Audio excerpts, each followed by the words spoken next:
Okay, folks, how we doing? Rich Van Tassel with you. We have, of course, Wild Card Weekend going on. We're giving you the previews for that, and we were recording audio for Get Live Radio as well. The first game, 4:35 Eastern start time. The Oakland Raiders are traveling to Houston to play the Texans. The Raiders, of course, won three more games than the Texans at 12-4 to the Texans 9-7. But being that the Texans won the poor AFC South, they will have the home playoff game. The Raiders very impressive on the road, 6-2. Houston was very good at home at 7-1. The injuries first, and we'll of course be going more into the injuries because that's the biggest storyline of this game. But the injury report for the Raiders all listed as questionable. Andre Holmes, wide receiver. Carl Joseph, safety. Matt McGloin, quarterback. Michael Crabtree, wide receiver. Amari Cooper, wide receiver. For the Houston Texans, Kevin Johnson, cornerback, is an injury reserve out.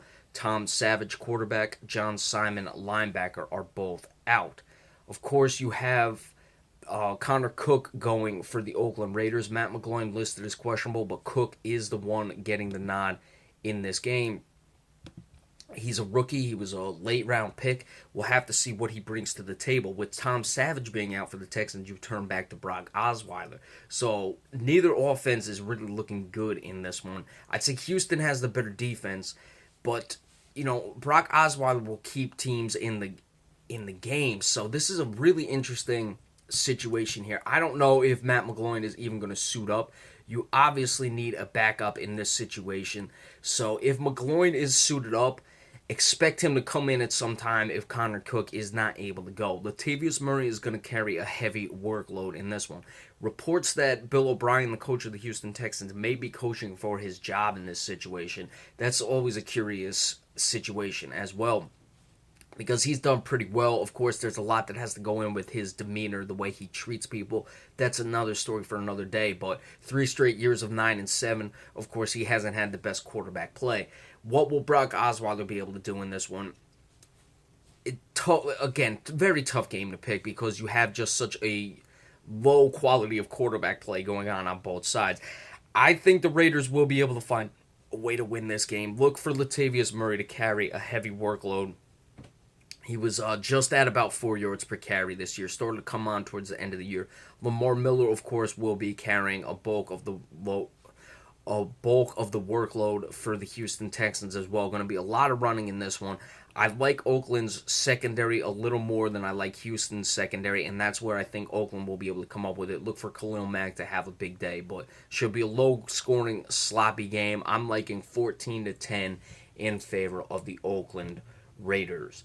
The Detroit Lions at 9-7, 3-5 on the road, are traveling all the way to Seattle to play the Seahawks, who are 10-5-1, 7-1 at home. Injuries for the visiting Lions.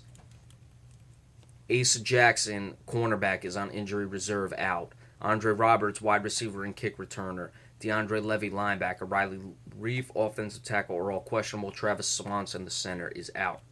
For Seattle, Nolan Freeze, long snapper, is an injury reserve out. C.J. Prosise and Tony McDaniel, a running back and defensive tackle, respectively, are both out.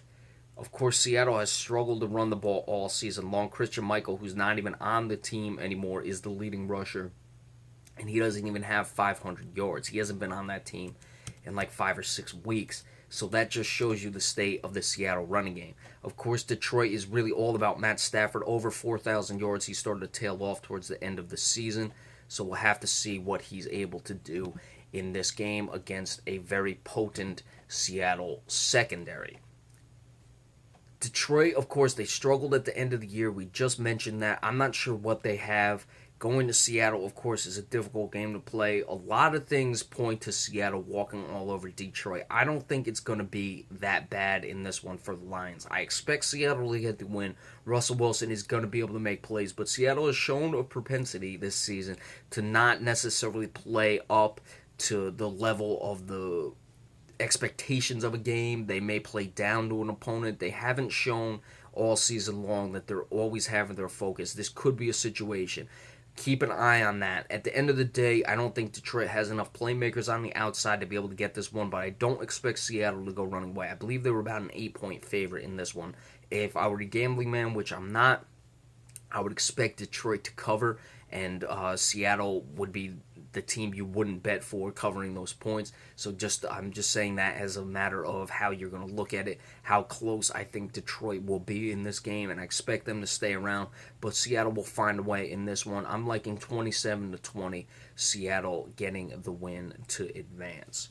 All right, so tomorrow we will be doing the preview of those games for the rest of Wild Card weekend. That's, of course, the Miami Dolphins traveling to Pittsburgh and the New York Giants traveling to Green Bay. Be sure to stay tuned for that. We'll see you later on, or of course, we'll give you the recaps of these games as they go final tonight. That's going to be late, obviously, when that last game ends, so be sure to stay tuned for that. Maybe we'll do that tomorrow morning, but just keep up to date on that. And remember, we appreciate all subscriptions as well. Thank you all so much. Have a good one.